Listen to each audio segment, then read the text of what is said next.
Another Diana's former private secretary claims the princess didn't love Dodi Fayed and only wanted a summer of fun on his yacht. Her private secretary Michael Gibbins said the romance was never real and would not have lasted. The couple were killed in a car crash in Paris 20 years ago, but Mr. Gibbins believes their connection would have disintegrated. He told The Sun, "I think frankly she was just having a lovely summer at somebody else's expense, to be perfectly honest." The pair were pictured enjoying fun in the sun on Mr. Fayed's boat and were even rumored to have been shopping in Monte Carlo for an engagement ring, while others claimed she was pregnant with his child. But Mr. Gibbins said he absolutely did not believe them and said her appearances on his yacht were because she superficially enjoyed the lifestyle. He told, "My feeling was that she was determined to build a new her in whatever way. She was probably pretty bitter and angry at the way things had turned out."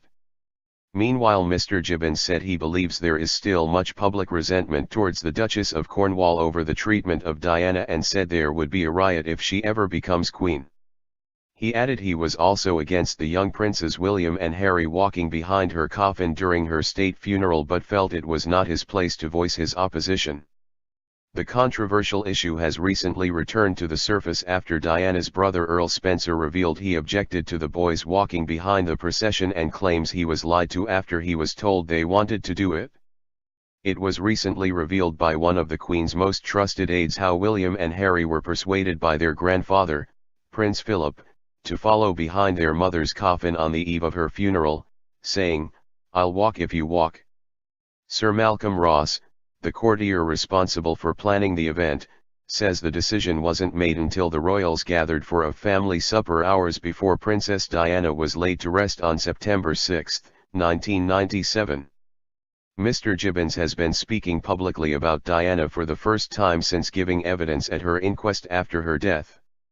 He added he was surprised the royal family did not leave their Balmoral residence after the death but understood they were trying to protect the boys.